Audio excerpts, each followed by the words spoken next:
Bismillahirrahmanirrahim. Assalamualaikum warahmatullahi wabarakatuh. Alhamdulillahi rabbil alamin. Wa bihi nasta'inu ala umuri dunya waddin. Wassalatu wassalamu ala ashrafil anbiya'i wal mursalin, habibina wa nabiyyina Muhammadin sallallahu alaihi wasallam wa ala alihi wa sahbihi wa sallama tasliman katsira ila yaumiddin, amma ba'd. Allahumma la sahla illa ma ja'altahu sahla wa anta taj'alul huzna idza syi'ta sahla. Rabbi shrah li sadri wa yassir li amri wahlul 'uqdatam min lisani yafqahu qawli. Allahumma inna nas'aluka 'ilman nafi'a wa rizqan thayyiban wa amalan mutaqabbala. Allahumma 'allimna ma yanfa'una wanfa'na bima 'allamtana wa zidna 'ilman ya rabbal alamin. Allahumma ihdina wa ahlana wa qaumana ila siratikal mustaqim. Allahumma aslih lana sya'nana kullahu wa la takilna ila anfusina tarfata a'yun wa la hawla wa la quwwata illa billah, amma ba'd. Ikhwani fid din wal akhawat, jamaah salat maghrib Masjid Al-Hikmah yang dirahmati Allah Subhanahu wa taala. Alhamdulillah, kita panjatkan puji syukur kepada Allah Subhanahu wa taala, Zat yang telah memberikan kepada kita semua limpahan nikmat dan karunia-Nya yang begitu banyak. Di antara nikmat yang wajib untuk kita syukuri adalah nikmat iman, nikmat Islam, nikmat yang terbesar yang dimiliki seorang hamba di muka bumi ini. Ya, jangan sampai nikmat tersebut oleh karenanya maka kita syukuri nikmat tersebut ya dengan dijaga ya, agar selalu bersih, tidak terkontaminasi dengan hal-hal yang bisa membuatnya kotor, merusaknya, bahkan bisa melenyapkannya. Baik itu dari noda syirik, baik itu dari noda bid'ah, dari noda-noda khurafat dan maksiat sekecil apapun juga. Kemudian juga nikmat kesempatan dan kesehatan yang dengan izin Allah Subhanahu wa taala kita bisa bertatap muka kembali dalam rangka bertafakuh fiddin. Semoga berkumpulnya kita di sini dicatat sebagai amal kebaikan dan amal saleh kita nanti. Allahumma amin. Ikhwani wa akhwati fiddin, jamaah salat maghrib Masjid Al-Hikmah yang dirahmati Allah Subhanahu wa taala, melanjutkan pembahasan kitab aqidah Al-Ushul Tsalatsah, 3 pondasi utama yang wajib diketahui oleh seorang muslim dan diamalkan, karya Syekh Muhammad Ibn Abdul Wahhab bin Sulaiman At-Tamimi rahimahullahu taala, atau biasa dikenal dengan Syekh Muhammad Tamimi rahimahullahu taala. Masih berkaitan dengan rukun iman yang kita bahas, dan ini silsilah ya. Sebelumnya kita bahas tentang rukun iman, kemudian iman pertama iman kepada Allah, kemudian yang kedua iman kepada malaikatnya, kemudian yang ketiga iman kepada kitab-kitabnya, dan yang keempat yang sekarang kita bahas iman kepada rasul-rasulnya. Insyaallah semuanya sudah paham masalah poin ini dan kita telah menghafalnya dari sejak kecil. Namun sebagian dari kita atau kebanyakan dari kita semua tidak mengetahui secara tafsil, secara terperinci tentang iman-iman itu semua yang mana kita pelajari sekarang. Mudah-mudahan bermanfaat. Baik, ikhwani fillah, azani Allah wa iyyakum. Sebelum berangkat lebih jauh tentang apa yang kita bahas iman kepada Rasul atau para Rasul, maka kita harus mengetahui dulu definisi Nabi dan definisi Rasul ya, agar kita tahu sehingga bisa kita kembangkan ke depannya tentang pembahasan ini. Kata para ulama, di sini saya nukilkan penjelasan dari Syekh Sulaiman Ibn Salim Al-Ruhaili hafizahullah taala. Ar-Rasul adalah man uhiya ilaihi minal bashar bi syar'in wa umira bi tablighihi. Yang namanya Rasul adalah man uhiya ilaihi, yakni orang yang diberikan wahyu minal bashar, dari kalangan manusia, bisyar'in, dengan syariat, wa umira bitablighihi, dan diperintahkan untuk menyampaikannya. Bahkan sebagian ulama lagi menambahkan minal basyari dzukur, dari kalangan manusia, yakni dari laki-laki. Sehingga dari penjelasan ini kita bisa tahu, ya, kenapa disebutkan man uhiya ilaihi minal basyar. Nabi atau Rasul adalah manusia yang diberikan wahyu. Sehingga dari sini jin ada, Nabi tidak. Dari kalangan Nabi ada nggak yang jadi Nabi? Tidak ada. Karena dari definisi ini hanya manusia saja yang mendapatkan derajat kenabian, yang mendapatkan derajat kerasulan. Adapun para jin itu disebutkan dalam Al-Quran adalah mereka para nuzur, para pemberi peringatan yang mendengarkan wahyu dari para nabi dari kalangan manusia. Kemudian datang kepada kaumnya, ya, menyampaikan apa yang mereka dengar, sebagaimana yang termaktub di dalam Al-Quran. Jadi tidak ada jin dari kalangan tidak ada nabi atau rasul dari kalangan jin, yang ada dari kalangan manusia. Kemudian kata para ulama minaz dzukur, dari kalangan laki-laki. Sehingga kita bisa memahami dari definisi ini, tidak ada nabi dari kalangan wanita. Tidak ada yang namanya nabiyah, tidak ada yang namanya rasulah, tidak ada. Semua dari kalangan laki-laki. Ya, makanya ada, ya, zaman sekarang seorang wanita, ya, Lia Eden, yang mengaku dulunya sebagai siapa? Sebagai nabi. Kemudian naik derajatnya, di upgrade, ngaku jadi malaikat Jibril. Nah, lihat, ini sebuah kejahilan, ya, kebodohan.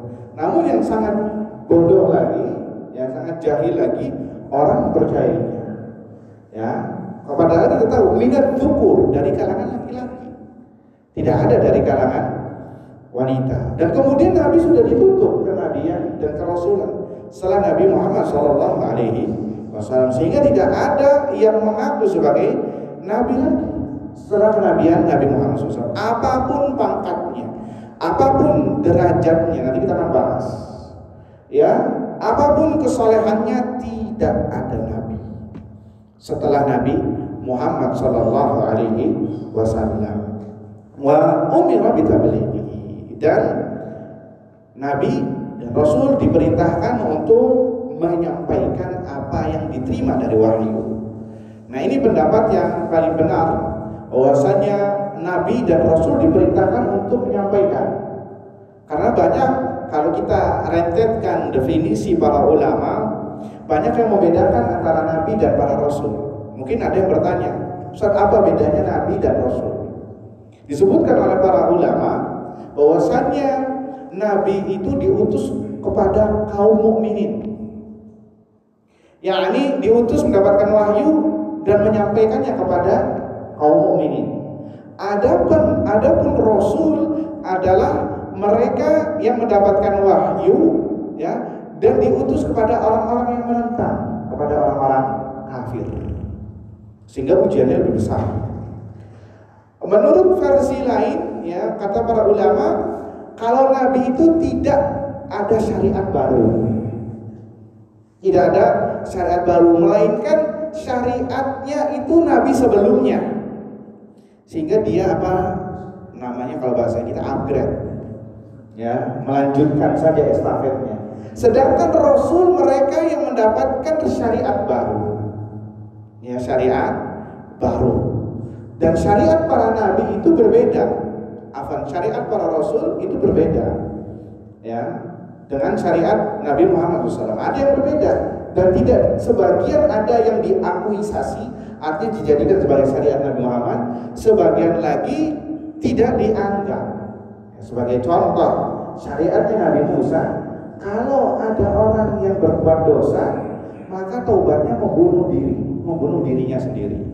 Telah kita sebutkan, ya, membunuh dirinya sendiri, bunuh diri. Di syariat Nabi Musa dianjurkan sebagai taubat. Apakah di syariat Nabi Muhammad ada? Tidak ada. Bahkan itu dosa besar. Ya, di syariatnya Nabi Musa, orang kalau terkena najis pakaiannya maka digunting langsung, nggak dicuci. Ya, berbeda dengan syariat Nabi Muhammad Sallallahu Alaihi Wasallam, maka tidak demikian. Ya, dibersihkan sampai bersih, sampai hilang warnanya, baunya, dan pengaruhnya.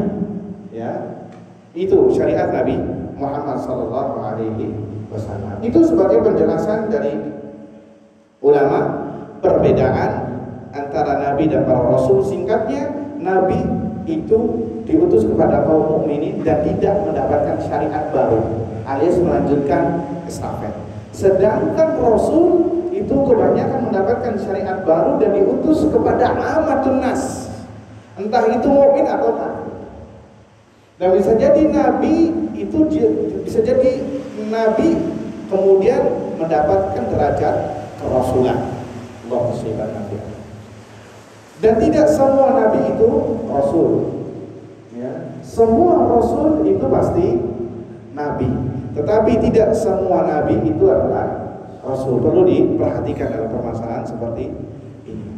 Ikhwan fillah, azani Allahu wa iyyakum. Kemudian kita lanjutkan. Di sini disebutkan, ya, ini dari Syekh Sulaiman, dari Syekh Saleh Sindi hafizahullah taala mengatakan, tadi kita telah sebutkan bahwasannya Nabi itu dari kalangan manusia dan itu pilihan Allah Subhanahu wa taala. Ya, itu pilihan Allah dan Allah yang memilihnya. Ya, dan Allah yang memilihnya. Makanya di sini disebutkan, ya, bahwasannya termasuk iman terhadap para nabi dan para rasul adalah al-imanu bi anna Allah azza wa jalla qad auha ilaihi.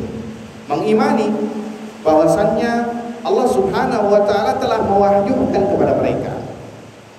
Dan wa annahu qad khassahum bin nubuwwati war risalah. Dan mengimani bahwasannya Allah telah memberikan kespesialan bagi mereka, mengkhususkan kepada mereka dengan an-nubuwah. Ini suaranya terdengar jelas atau tidak? Terdengar jelas ya? Ke bawah ini, segitu. Nah, seperti ini. Terdengar? Tidak? Apa kurang jelas? Soalnya saya sendiri merasa kayak suaranya besar. Hah? Di sini. Terdengar ya sekarang? Nah, tapi kita ulangi poinnya. Dan termasuk dari iman, ya, kepada Rasul. Ada satu poin yang terlewat. Tadi kita katakan bahwasannya Nabi dan Rasul itu dari kalangan manusia. Iya atau tidak? Itu ada titik poin tersendiri di situ. Artinya kalau dia manusia maka tidak boleh diibadahi. Makhluk, abid, hamba Allah Azza wa Jalla. Tidak memiliki uluhiyah, tidak memiliki rububiyah sama sekali. Artinya tidak boleh disembah. Kalau dinamakan manusia berarti mereka memiliki sifat-sifat manusia. Makan, minum, ya, sakit, mengalami kematian, hidup, ya. Kalau makan dan minum pasti dia akan pergi ke toilet untuk buang hajat. Itulah manusia. Cuman bedanya mereka diistimewakan oleh Allah Azza wa Jalla mendapatkan derajat kenabian, derajat kerasulan. Makanya kenapa disebutkan digandengkan ketika bersaksi asyhadu anna Muhammadan abduhu wa rasuluhu, hamba dan utusannya. Itu ada dua poin yang menarik. Hamba artinya kita nggak boleh lebay, nggak boleh meninggikan Nabi Muhammad SAW sampai ke derajat kita menghambakan diri kepada. Kenapa? Dia hamba Allah Azza wa Jalla. Kalau hamba, dia juga menyembah Allah Azza wa Jalla. Sehingga kita nggak boleh meninggikan derajat melampaui apa yang Allah berikan kepadanya.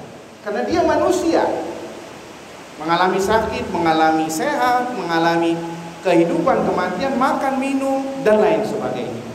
Kemudian wa rasuluhu, dan dia juga Rasulullah. Sehingga apa? Kita meyakini dia manusia, tapi di satu sisi dia Rasulullah. Sehingga nggak boleh diremehkan. Tidak boleh meremehkannya. Rasulullah berarti perintahnya harus diikuti. Dia suri toladan kita, seperti itu ayyuhal ikhwah, makna dia dari kalangan manusia. Ikhwani fiddin azani Allah wa iyyakum, perlu kita ketahui bersama bahwasannya an-nubuwah war risalah istifa'un min Allah, adalah pemberian dari Allah. Artinya pilihan Allah Azza wa Jalla. Derajat kenabian ini harus kita pahami. Ini akidah Ahlussunnah wal Jamaah. Derajat kenabian, derajat kerasulan itu adalah pilihan Allah Azza wa Jalla. Artinya bahwasannya kenabian dan kerasulan itu bukan murni dari seorang hamba karena kesolehannya, karena ibadahnya, karena ketakwaannya kemudian dia dapat pangkat apa? Kenabian. Karena amalannya lah. Kenabian dan kerasulan adalah dari Allah Azza wa Jalla, bukan dari hasil usaha manusia. Dan ini ada yang sesat seperti ini. Ada sebagian kelompok sesembalan kaum muslimin yang mengatakan bahwasannya seorang itu bisa sampai makomnya ke derajat Nabi. Ada namanya makom ma'rifah. Apa itu? Orang-orang sufi. Ya, kalau seseorang imamnya sampai makom ma'rifah atau makom apa, sholat sudah enggak boleh ditinggalkan, enggak puasa lagi, enggak apa lagi. Kenapa? Derajatnya sudah menyamai derajat Nabi. Derajatnya sudah melebihi derajat Nabi. Kata mereka ini sesat, ini kafir, ini orang yang berpendapat seperti ini. Kenapa? Karena kaum muslimin Ahlussunnah wal Jamaah meyakini derajat yang paling tinggi yang dimiliki oleh para manusia adalah Nabi dan Rasul. Tidak ada yang lebih dari itu. Derajat yang paling tinggi yang dimiliki oleh manusia adalah Nabi dan Rasul, kenabian dan kerasulan. Yang mana itu pemberian dari Allah, bukan hasil usaha manusia, bukan karena ketakwaannya, keamal soleh. Nah, kelompok ini mengatakan lah, wali kita, wali kami itu derajatnya lebih tinggi daripada derajat Nabi Muhammad SAW. Kafir pada dia kayak gitu. Kufur, ini perbuatan kufur. Ya, itu setara ijma' ulama mengatakan Nabi SAW manusia terbaik yang ada di muka bumi. Bahkan makhluk terbaik yang ada di alam jagat raya ini adalah Nabi Muhammad SAW. Tatkala ada yang mengatakan wali fulan lebih afdal daripada Nabi Muhammad SAW, kan bisa dipahami ya, bisa dipahami. Jadi kenabian dan kerasulan itu istifa min Allah, bukan hasil usaha orang. Artinya begini ya ikhwah, kalau ada seseorang yang beribadah kepada Allah Azza wa Jalla, beramal soleh, bertakwa, ahlul ibadah, dalam rangka untuk mencari kenabian dan kerasulan agar diangkat oleh Allah, kira-kira bisa apa tidak? Bisa apa tidak? Abadan nggak bakal bisa sampai hari kiamat. Karena itu murni milik Allah dan Allah yang memilihnya. Makanya dulu waktu saya masih SD, ya, remaja masjid, ada 3 orang bersama 2 teman saya main-main di masjid. Saya masih SD ya, kelas 6. Teman saya 2 SMP dan satunya SMA. Didatangi oleh satu dai, rambutnya gondrong, ya. Kemudian karena kita yang bertiga, kita dikumpulkan sama mereka, sama orang ini. Dia mengatakan apa? Setelah ngasih ceramah ya, secara intern, dia mengatakan apa? Kalau sekiranya penduduk kampung ini tidak beribadah kepada Allah, fajir, bermaksiat, bahkan kufur, tidak beriman kepada Allah, kecuali antum yang bertiga, kata orang tersebut, maka Allah akan memutus dari 3 kalian ini seorang Nabi dan Rasul. Lihat, sesat apa tidak? Sesat. Ya, dia mengatakan, menjustifikasi kalau ente tetap beribadah, yang lain kafir, yang lain itu berhubungan kepada maksiat, kecuali ente orang 3. maka di antara 3 kalian ini ada yang jadi nabi, diangkat oleh Allah. Ini jelas pemahaman yang sesat, yang batil. Kenapa? Karena tidak ada nabi setelah Nabi Muhammad SAW. La nabiyya ba'di, kata Nabi SAW. Dan kemudian kenabian dan kerasulan itu Allah yang memilih, bukan kita. Antum bangun tidur, sholat malam gak pernah ketinggalan, puasa sunnah gak pernah, abadan gak bakal dapat derajat kenabian dan kerasulan, karena Allah yang memilihnya. Bisa dipahami ya ikhwan? Baik, ikhwani fiddin, azani Allahu wa iyyakum. Ya. Kemudian kita lanjutkan. Perkara yang kedua, di sini disebutkan oleh Syekh Muhammad bin Shalih Al-Utsaimin, hafizahullah taala, termasuk dari iman kepada Rasulullah, kepada para rasul adalah al-imanu bi anna risalatahum haqqun min Allah Ta'ala. Mengimani bahwasannya risalah yang mereka bawa, kerasulan yang mereka bawa itu hak, benar, datang dari Allah Azza wa Jalla. Ya. Itu harus kita yakini. Semua yang diangkat oleh Al-Qur'an, kenabiannya atau kerasulannya, maka harus kita yakini apa yang mereka bawa itu hak, datang dari Allah Azza wa Jalla, benar. Faman kafara bi risalati wahidin minhum faqad kafara bil jami'. Barang siapa yang mendustakan, mengkufuri salah satu dari risalah nabi, nabi mana saja yang disebutkan dalam Al-Qur'an, faqad kafaral jami', maka dia telah mendustakan seluruh para nabi dan rasul. Bisa dipahami tidak? Kalau ada seorang muslim yang meragukan kerasulan siapapun rasulnya, entah itu Musa, Isa, ya, Ibrahim, Nuh, atau yang disebutkan dalam Al-Qur'an secara global, kemudian dia meragukan atau mengkafirinya, walaupun dia mengikuti Nabi Muhammad, apa kata Syekh Muhammad bin Shalih Al-Utsaimin, faqad kafaral jami', maka dia telah mendustakan seluruh para nabi dan para rasul, walaupun yang didustakan itu cuma satu. Kita contoh, ambil contoh dalilnya. Dalam surah Syu'ara ayat 105, Allah Azza wa Jalla berfirman, kadzabat qaumu Nuhinil mursalin. Kaumnya Nabi Nuh itu mendustakan seluruh para rasul. Lihat, seluruh kaumnya Nabi Nuh, kaum Nabi Nuh telah mendustakan seluruh para rasul. Pertanyaannya, yang datang kepada kaumnya Nabi Nuh itu siapa? Nabi siapa? Nabi Nuh. Satu orang apa dua apa tiga? Satu. Iya apa tidak? Satu, yaitu Nabi Nuh. Dan Rasul namanya Rasulullah, awal Rasul adalah Nuh. Yang datang kepada mereka cuma satu. Tapi tatkala mereka mendustakan risalah yang dibawa oleh Nuh, maka dia telah mendustakan seluruh nabi dan rasul. Kenapa? Karena ajaran nabi itu satu, mendakwakan tauhid dan menjauhkan orang dari kesyirikan. Intinya itu. Tatkala dia mendustakan satu nabi yang datang kepada mereka, maka sejatinya dia telah mendustakan para nabi dan para rasul, walaupun dia mengikuti nabi tersebut.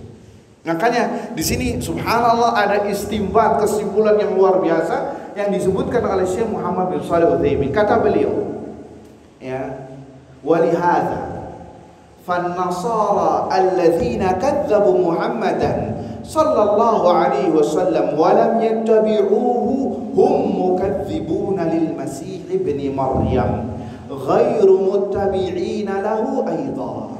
Oleh karenanya maka, karena poin ini, orang-orang Nasara yang mendustakan risalah Nabi Muhammad sallallahu alaihi wasallam dan tidak mengikutinya, sejatinya mereka telah mendustakan nabi mereka, Isa ibn Maryam. Dia tidak mengikuti pesan nabi mereka dan tidak beriman kepada Nabi Isa, walaupun mereka mengaku sebagai Nasara. Apa itu Nasara? Penolong Isa, Hawariyun. Nasara dari kalimat Nasara yang suruh, menolong. Nasara, penolong. Maka kata para ulama, mereka tatkala mendustakan Muhammad sallallahu alaihi wasallam, sejatinya mereka telah mendustakan nabi mereka dan tidak dianggap sebagai pengikut Nabi Isa. Kenapa? Tadi dalilnya. Seluruh ajaran Nabi itu satu. Itu yang pertama. Poin yang kedua, karena Nabi Isa telah berpesan kepada mereka bahwasannya akan ada nabi terakhir yang datang setelahnya dengan membawa syariat, bahkan melengkapi Injil yang bernama Ahmad. Dalam surat As-Saff disebutkan dalam Injil, dan Injil yang masih ada sampai sekarang yang disebutkan namanya Injil Barnaba. Ya, yang satu-satunya menyebutkan ada Nabi Ahmad setelah Nabi Isa. Dan mereka mendustakannya, sehingga tatkala mendustakan Nabi Muhammad sallallahu alaihi wasallam, maka dia telah kafir terhadap Nabi Isa. Tidak dianggap sebagai pengikut Nabi Isa, dan Nabi Isa akan berlepas diri nanti di hari kiamat di hadapan Allah. Sebagaimana disebutkan di dalam surat Al-Maidah. Apalagi sekarang telah melenceng jauh syariatnya, menjadikan Nabi Isa sebagai ilah, sesembahan selain Allah subhanahu wa ta'ala. Taib ikhwani fiddin, a'azzani Allah wa iyyakum. Kemudian poin berikutnya adalah kita mengimani bahwasannya annal anbiya jamun ghafir, bahwasanya para nabi dan para rasul jumlahnya banyak. Ya. Apa dalilnya? Dalilnya dalam surat Fatir ayat 24. Wa im min ummatin illa khala fiha nadhir. Dan tidaklah ada sebuah umat kecuali telah ada yang memberikan kabar peringatan kepada mereka. Artinya kata para ulama, ya, jumlah para nabi dan para rasul yang Allah utus itu banyak. Tidak hanya sekedar 25 yang disebutkan dalam Al-Quran. Yang 25 yang disebutkan dalam Al-Quran itu yang kita ketahui. Yang tidak kita ketahui banyak. Makanya ada poin berikutnya yang kita sebutkan, mengimani yang disebutkan di dalam Al-Quran secara nama-namanya, dan mengimani secara global yang tidak disebutkan. Sehingga memberikan kesimpulan kepada kita bahwasanya jumlah para nabi dan para rasul alaihi salatu wasallam jumlahnya sangat banyak. Jumlahnya sangat banyak. Kalau di dalam Al-Quran disebutkan ada 25 nabi, ya, 25 nabi. Sekarang pertanyaannya, berapa jumlah nabi dan berapa jumlah rasul? Ada yang tahu tidak? Berapa jumlah nabi dan berapa jumlah rasul? Berapa? 8? 6?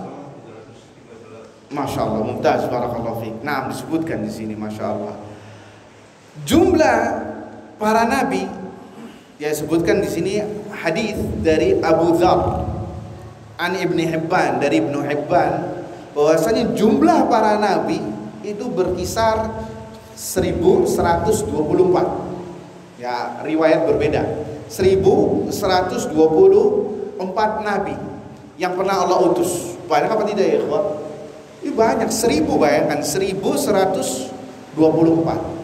Sedangkan Rasul alaihi salat Rasulullah, artinya para rasul, itu jumlahnya 313. Jumlahnya 313 yang pernah Allah utus kepada manusia. Jadi tidak hanya sekadar 25 yang dalam Al-Quran itu yang jumlah yang kita ketahui, ya. Adapun yang tidak kita ketahui itu banyak, ya. Dalam riwayat lain hadis Abi Umamah bahwasannya jumlah para rasul, ya, itu 315. Jumlah para rasul, ya, itu 315. Bahkan ada riwayat lain yang menyelisih itu semua, yang jumlahnya lebih banyak, ya, jumlahnya lebih banyak. Ada yang mengatakan jumlah para nabi dan rasul 8.000, ya, jumlahnya 8.000. Ada lagi yang mengatakan jumlahnya itu 1.000, ya. Ini riwayat yang berbeda-beda. Namun wasahih, Pendapat yang rajih dalam permasalahan ini bahwasannya anna hadza kullahu laysa mimma yumkinul i'timad alaihi. Tidak ada sandaran yang sahih dalam penghitungan jumlah para nabi dan para rasul. Ya. Lam yasihha fi hadzal bab syai', karena dalilnya yang disebutkan kurang kuat. Dalilnya yang disebutkan kurang kuat. Was-sahihu wal aqrab, dan yang paling benar wallahu ta'ala a'lam adalah anna adadahum innama ya'lamullah.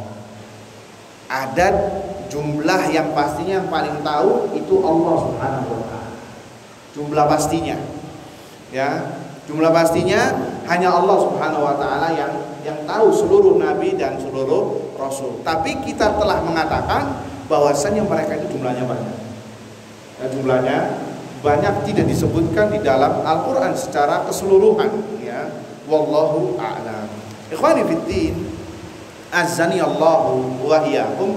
Kemudian perkara berikutnya, ya, poin berikutnya termasuk iman kepada Rasul, pada para Rasul alaihi salatu wassalam adalah annana nu'minu bittafadul fima bainahum.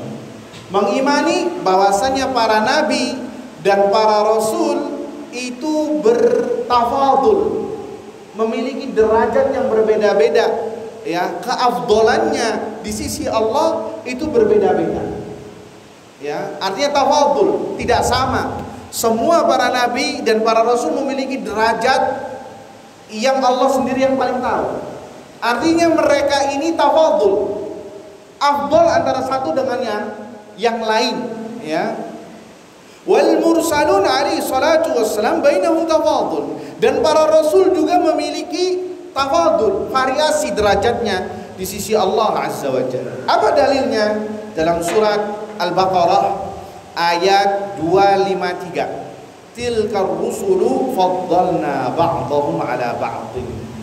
Itulah para rasul yang kami utus, faddalna, kami berikan kepada mereka karunia, kelebihan antara satu dengan yang lain. Artinya berbeda-beda. Ya, artinya berbeda-beda. Berarti kita bisa ngambil kesimpulan para nabi dan para rasul itu tidak satu derajat. Ya, kulluhum fadilun wa ba'duhum afdal min ba'din. Sebagian dari mereka afdal dari sebagian yang lain. Tayyib ikhwani fiddin, azani Allah wa iyyakum. Di sini kata Syekh Saleh Sindi hafizahullah taala mengatakan wallazi alaihi ijma'ul ulama. Kesepakatan para ulama mengatakan bahwasanya mana yang lebih afdal, para nabi atau para rasul? Hah? Para nabi atau para rasul? Para rasul. Kata para ulama, annar rusula afdal minal anbiya. Bahwasanya rasul itu lebih afdal daripada nabi. Ya, itu yang poin pertama. Ya, barang siapa yang memiliki kerisalahan atau diutus sebagai rasul, maka dia lebih afdal daripada nabi. Kemudian setelah itu kita kerucutkan, kata Syekh, "Tsumma naqulu inna ulil azmi minar rusul afdalur rusul." Setelah kita katakan nabi dan rasul itu yang afdal dalam rasul, kemudian kita klasifikasikan lagi dari rasul, kita saring yang paling afdal adalah ulul azmi. Tidak semua rasul itu ulul azmi. Ya. Yang paling afdal dari para rasul adalah ulul azm. Disebutkan ulul azm karena pengorbanan mereka, kesabaran mereka yang sangat luar biasa, sehingga kata para ulama diistilahkan ulul azm min rasul. Itu ada berapa ulul azm? Ada 5. Dimulai dari siapa? Dari Nuh, kemudian Ibrahim, kemudian Musa, kemudian Isa, kemudian terakhir Nabi Muhammad sallallahu alaihi wasallam, ya. Itu dari Rasul, kemudian ulul azm. Kita kerucutkan lagi, disebutkan di sini. Ini masya Allah faedah yang luar biasa dari Syekh Saleh Sindi hafizahullahu taala. Taib, dari kelima ulul azmi minar rusul, siapa yang paling afdal? Yang paling afdal di sini disebutkan na'am, Muhammad pasti ya. Afdaluhum khalilan, dua khalil, yakni Nabi Muhammad dan Nabi Ibrahim alaihima salatu wassalam. Wa afdalul khalilain, dan yang paling afdal dari dua khalil, dua kekasih Allah siapa? Nabi Muhammad sallallahu alaihi wasallam. Dan itu ijma' ulama dan ijma' kaum muslimin. Tidak tidak ada khilaf dalam permasalahan ini. Tayyib ikhwani fiddin wal akhwat azani Allah wa iyyakum. Setelah Nabi Muhammad, siapa yang paling afdal setelah itu? Khalil yang kedua yakni Nabi Ibrahim alaihi salatu wassalam. Taib. Kemudian ini nih yang mungkin kita belum tahu. Setelah Nabi Muhammad, setelah Nabi Ibrahim, dari tinggal 3 lagi, siapa yang paling afdal? Yang paling afdal menurut ulama, dan ini masyhur, adalah Musa.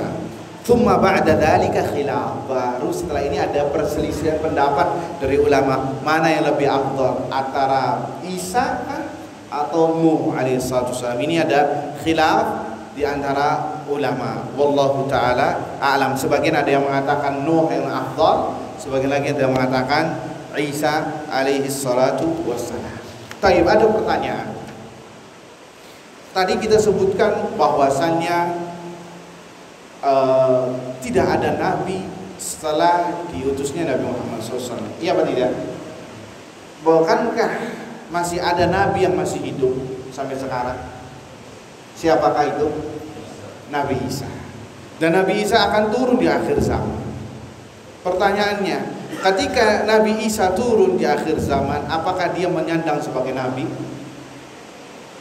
Artinya dengan membawa syariatnya yang dulu, ataukah dia mau tidak mau mengikuti syariat Nabi Muhammad SAW? Mengikuti syariat Nabi Muhammad SAW. Beliau adalah nabi di sisi Allah. Tapi ketika turun ke muka bumi di zaman di umat Nabi Muhammad SAW, maka dia meninggalkan seluruh syariatnya dan mau tidak mau mengikuti syariat Nabi Muhammad SAW dan berhukum dengan syariat Nabi Muhammad SAW. Ketika itu turun di waktu subuh di Menara Putih Damaskus, ini kita akan bahas dalam iman bil yaumil akhir insyaallah. Ya. Kemudian turun dalam keadaan rambutnya basah. Ya. Ketika itu kaum muslimin sedang salat subuh diimami oleh Imam Mahdi. Kata imam tersebut, Imam Mahdi, "Shallilana." Salatlah, jadilah imam bersama kami. Apa kata Isa? La, aku sungkan untuk jadi imam. Ya, lah. Tapi sebagian dari kalian adalah pemimpin bagi sebagian yang lain. Artinya kalian yang berhak untuk jadi imam. Saya makmum. Takrimatullah li hadhil ummah. Sebagai bentuk pemuliaan Allah kepada umat ini, sampai-sampai Nabi Isa enggak mau jadi imam. Sungkan. Kenapa? Terhadap umat Nabi Muhammad SAW. Dan Nabi Isa salat subuh berjamaah dengan syariat Nabi Muhammad SAW. Sehingga ayuhal ikhwah, dari poin ini kita mengambil bahwasannya wajib bagi setiap manusia untuk memeluk agama Islam. Sampai lihat Nabi Isa aja yang turun di akhir zaman tidak membawa syariat yang baru, tapi dengan apa? Syariat Nabi Muhammad SAW. Sehingga dengan ini ayuhal ikhwah, agama selain Islam itu batil. Ajaran yang bukan dari Islam batil, tidak diterima oleh Allah Azza wa Jalla. Ya, bahkan Nabi sendiri yang mengancam, la yasma'u bi Yahudiyun aw Nasrani walladzi nafsi biyadi, dan demi jiwaku yang berada di dalam genggamannya, la yasma'u bi Yahudiyun aw Nasrani, tidaklah ada seorang yang mendengarku tentang kenabianku, tentang risalahku, Yahudiyun aw Nasrani, baik itu dia yang Yahudi beragama Yahudi atau Nasrani yang beragama Nasara, agama Nabi Isa, thumma yamutu, kemudian mati, walam yu'min billadzi ursiltu bihi, dan dalam keadaan dia tidak beriman, tidak bersyariat dengan syariat berarti masuk Islam dengan ajaran Rasul, illa kana min ashabin nar, kecuali dia termasuk penghuni neraka. Ya, ini poin yang wajib untuk kita dapatkan dalam permasalahan ini, bahwasanya agama Islam yang dibawa oleh Nabi Muhammad SAW adalah litsaqalain, untuk jin dan manusia, dan bukan untuk bangsa Arab saja, tapi untuk al-thaqalain, untuk jin dan manusia. Lihat syariatnya Nabi Musa, lihat syariatnya Nabi Isa. Di dalam Al-Quran disebutkan ya Bani Israel, ya Bani Israel. Tapi adakah di dalam Al-Quran ya ma'asyaral Arab? Nah, wahai orang Arab.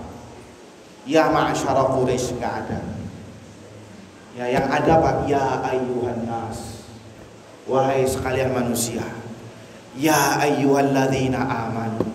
Apa? Wahai orang-orang yang beriman. Beriman dari kalangan Arab saja? La, semuanya. Bahkan Nabi sendiri yang mengatakan, wa kana rasulu, dan dahulu para nabi dan para rasul hanya diutus untuk kaumnya saja. Wa bu'ithu lil ammah, dan aku diutus untuk seluruh manusia. Ya.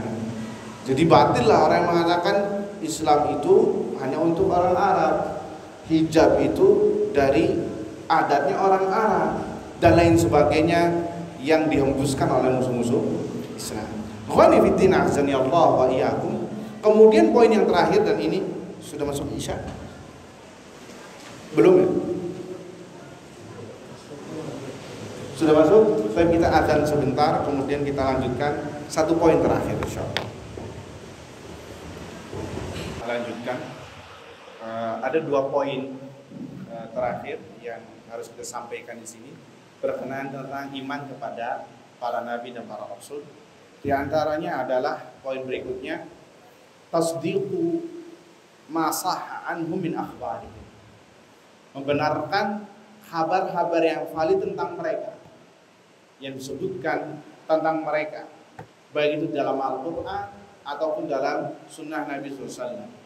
Ya, mukjizat-mukjizat yang Allah berikan kepada mereka, kejadian-kejadian mereka dengan kaumnya, entah itu mendapatkan kenikmatan dari Allah Azza wa Jalla atau kaumnya yang diazab oleh Allah gara-gara pembangkangan mereka terhadap nabi-nabi mereka. Ya, itu kita harus membenarkan, hak wajib, dan ini bagian dari iman kepada Rasul. Sebagaimana misalkan Nabi Ibrahim adalah Khalilullah, kekasih Allah. Musa adalah Kalimullah. Musa adalah salah satunya manusia yang diajak bicara oleh Allah di dunia. Kalimullah, wa kallamallahu Musa taklima. Dan Allah mengajak bicara Musa dengan sebenar-benarnya. Artinya benar-benar Allah mengajak bicara Musa. Dan itu akidah, keyakinan. Kemudian Sulaiman yang memiliki kerajaan jin, ya, sampai-sampai angin pun tunduk padanya, bisa berbicara bahasa dialek binatang yang disebutkan dalam surah Nahl, ya, dalam Al-Quran. Itu adalah mukjizat yang Allah berikan kepada Nabi Sulaiman, wajib untuk kita yakini, ya, wajib untuk kita yakini, ya, dan itu adalah mukjizat. Artinya segala yang diberikan, yang diceritakan oleh Allah atau lewat lisan Nabi SAW, kita yakini. Seperti Nabi Musa ketika berdialog dengan Fir'aun, ya, kejadian sampai laut merah terbelah, ya, kemudian tongkatnya Musa yang luar biasa. Ini bukan dongeng, tapi ini adalah akidah yang harus kita benarkan. Barang siapa yang tidak membenarkan perkara ini, yang jelas-jelas wahyu dari Allah, karena dia mendustakan Al-Quran atau mendustakan Nabi Sallallahu Alaihi Wasallam dan lain sebagainya. Banyak yang kita sebutkan poin-poin masalah ini. Kemudian poin yang terakhir adalah al-amalu bi syari'ati man ursila ilaina minhum, mengamalkan syariat yang datang kepada kita dari syariat Nabi, para Nabi dan para Rasul. Mengamalkan syariat yang datang kepada kita. Pertanyaannya, siapa yang datang kepada kita? Syariatnya Nabi Muhammad SAW. Maka wajib bagi seorang muslim mukmin yang mengatakan Nabi Muhammad adalah Rasulullah, adalah wajib untuk mengamalkan syariat tersebut. Ya. Taslim, tunduk dan patuh kepada syariat yang Allah berikan kepada Nabi Muhammad sallallahu alaihi wasallam. Jika tidak, maka dia tidak dikatakan beriman dengan keimanan yang sejati. Allah Azza wa Jalla berfirman dalam surat An-Nisa ayat 65, "Fala wa rabbika la yu'minuna hatta yuhaqqimuka fima shajara bainahum, thumma la yajidu fi anfusihim harajan mimma qadaita wa yusallimu taslima." Dan demi Tuhanmu ya Muhammad, sesungguhnya mereka sekali-kali tidak beriman ya dengan keimanan yang sempurna hatta yuhaqqimuka fima syajara bainahum, sampai mereka menjadikanmu hakim, perantara, pemutus seluruh keputusan. Apa yang mereka perselisihkan? Apa yang mereka perselisihkan? Thumma la yajidu fi anfusihim, kemudian tidak didapati di dalam hati mereka haraja, berat hati. Apa yang kau putuskan Muhammad? Wa yusallimu taslima, dan mereka ridho dan lapang dadanya terhadap apa yang kau putuskan. Artinya ya ikhwah, kita harus menjunjung tinggi apa yang datang dari Allah dan Rasulnya sallallahu alaihi wasallam, dan itu implementasi iman kita kepada para nabi dan para Rasul sallallahu alaihi wasallam. Menegakkan syariat Islam terhadap diri-diri kita, mengamalkan sunnah Nabi sallallahu alaihi wasallam, ya, mengajarkan Islam, mengamalkan Islam. Jika tidak, maka amalannya tertolak. Atau mengamalkan syariat selain syariat Islam, maka amalannya tertolak. Ya, inna dina indallahi Islam, sesungguhnya agama yang diridhoi adalah di sisi Allah adalah Islam. Wa man yabtaghi ghairal islami dinan fala yuqbala minhu wa huwa fil akhirati minal khasirin. Dan barang siapa mencari selain Islam sebagai agama, falan yuqbala minhu, Allah mengatakan falan, gak bakal diterima, tidak akan. Wa huwa fil akhirati minal khasirin, dan dia di akhirat orang-orang merugi. Kenapa rugi? Di dunia sudah susah payah beramal soleh, beribadah, tapi di akhirat tidak diterima, ganjarannya neraka. Ya, ganjarannya neraka. Makanya dalam surat Al-Ghasyiyah Umar menangis. Bagaimana ayatnya? Amilatun nasibah. Amilatun nasibah. Wanita yang mengamalkan, ya, amilah, dengan susah payah, atau orang yang mengamalkan dengan susah payah. Umar menangis ketika membaca ayat ini. Kenapa? Ini adalah mereka yang beribadah susah payah, Nasrani yang beribadah di gereja dengan ibadah yang luar biasa, ahli ibadah Nasara itu, tapi nggak ada ilmu. Nasibah, yang susah payah, nggak tidur, sampai nggak kawin, ya, beribadah siang malam. Tapi apa kata Allah Azza wa Jalla? Amilatun nasibah, tasla narun hamim. Tapi di akhirat masuk neraka jahanam. Nggak diganjar amalan, rugi tidak? Rugi. Makanya kata Allah, wa huwa fil akhirati minal khasirin. Dan dia di akhirat termasuk orang yang merugi. Ya, bangkrut, tidak ada amalannya sama sekali. Sehingga ayuhal ikhwah, poin dari iman kepada Rasul adalah kita beramal dengan apa yang diajarkan, yang dibawa oleh Nabi Muhammad SAW. Inti poin iman kepada Rasul ada satu, yakni adalah kita mengamalkan syariat Nabi Muhammad SAW. Sebagai implementasi kita mengimani apa yang mereka bawa dan mereka adalah para Rasulullah, maka kita amalkan. Tidak omong doang. Saya Muslim, saya mukmin. Ayo sholat. Nanti dulu deh. Ya. Puasa nanti dulu. Ya. Berjamaah di rumah aja. Nabi SAW menyuruh untuk berjenggot, nanti dulu, nanti kelihatan tua, kelihatan CB. Celananya suruh cingkrang di atas mata kaki, nggak enak. Masuk kondangan, walimah, celananya, mata kakinya kelihatan kayak macul di sawah. Ayo, jangan seperti itu ya ikhwah. Kita pernah bahas dalilnya. Ya, jangan sampai kita seperti Yahudi, nu'minu bi ba'din wa nakfuru bi ba'din. Mengimani sebagian, mengkufuri sebagian. Ah, ini sih enggak sesuai nafsu, nanti dulu. Hati-hati. Takutnya kita ini termasuk orang yang enggan masuk surga. Sebagaimana yang disabdakan oleh Nabi sallallahu alaihi wasallam, kullu ummati yadkhuluna al-jannah. Semua umatku masuk surga. Illa man aba, kecuali yang enggan. Para sahabat kaget melihat, mengatakan, ada yang enggak mau masuk surga. Ya, akhirnya mereka bertanya, ya Rasulullah, man ya'ba? Wahai Rasulullah, siapa tuh yang enggan? Kalau bahasa kitanya, ya Rasulullah, itu orang bahlul amat sampai-sampai enggak mau masuk surga. Seakan-akan redaksinya seperti itu. Maka kata Nabi, jelaskan, man ata'ani dakhalal jannah. Siapa yang mentaatiku, tidak tebang pilih, ya, semua yang datang kepadanya ia amalkan semaksimal mungkin, dakhalal jannah, masuk surga.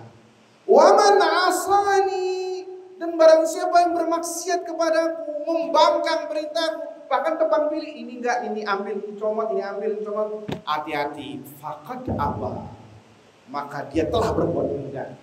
Jadi jangan ujub kita ini terhadap diri kita. Mentang-mentang kita sholat 5 waktu di masjid tepat waktu, di shaf awal, puasa Senin Kemis gak pernah ketinggalan, akhlak karimah, akhlak baik, sosialisasi bermasalah luar biasa. Tapi ada satu yang selama ini ia tidak diindahkan dari larangan Nabi SAW. Hati-hati, bisa jadi satu poin ini yang belum ia amalkan atau ia labrak larangan Nabi, disebabkan sebab utama yang menyeret dia ke neraka jahanam, sehingga dia termasuk orang yang ya'ba, enggan untuk masuk surga. Hati-hati. Jadi poinnya, kita jangan tebang pilih terhadap syariat Nabi. Apalagi kalau kita sudah tahu ini sunnah, ini bid'ah, ini tauhid, ini syirik, ini halal, ini haram, kemudian masih kita ambil celah-celahnya. Hati-hati, ditakutkan Anda dari celah-celah tersebut, walaupun itu satu, walaupun itu 2 atau 1 sedikit aja, bisa jadi ya'ba, dia termasuk orang yang enggan. Ya, termasuk orang yang enggan. Lihat ya ikhwah, orang musyrik aja sekali nyembelih sapi kemudian dilarungkan ke laut, walaupun sekali, dia dihukumi musyrik. Dihukumi musyrik dan bisa jadi kafir di sisi Allah. Walaupun sekali, amalannya banyak. Dan bisa jadi amalan kita yang bermaksiat kepada Allah walaupun sekali dan tidak langsung ditutup dengan taubat, hati-hati. Bisa jadi kita mendapatkan predikat ya'ba, yang enggan masuk surga. Hati-hati ya ikhwan. Pesan ini untuk saya pribadi daripada antum semua, jangan tebang pilih. Ayo kita bareng-bareng belajar, dan apa yang kita pelajari kita amalkan, jangan disimpan, karena akan dihisab nanti. Kenapa Anda tahu ilmunya tidak diamalkan? Kenapa Anda tahu ilmunya tapi tetap saja dilanggar? Akan ditanya oleh Allah SWT. Makanya banyak-banyak bertaubat, banyak-banyak istighfar. Mudah-mudahan Allah mengampuni kita semua. Kita tidak naif ya ikhwat. Kita manusia, tempat salah dan dosa. Tapi kata Nabi SAW, al-mu'min la yuldahu fi juhrin wahidin marratain.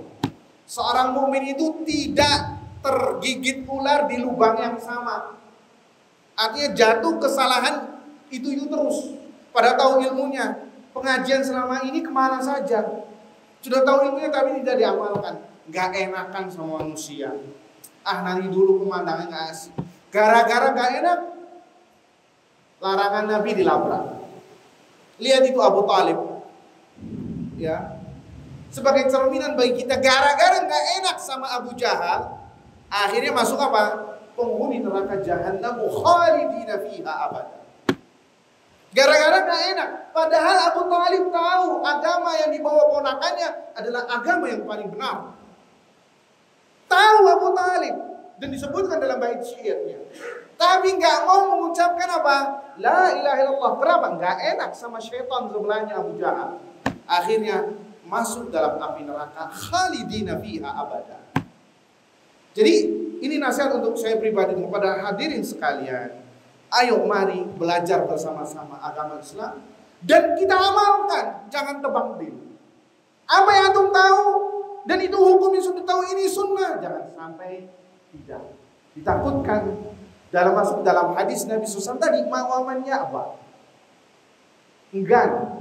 Dalam surah Nisa disebutkan wa may yushaqiqir rasula min ba'di ma tabayyana lahul huda wa yattabi' ghaira sabilil mu'minin nuwallihi ma tawalla wa nuslihi jahannam wa sa'at masira. Na'udzubillah.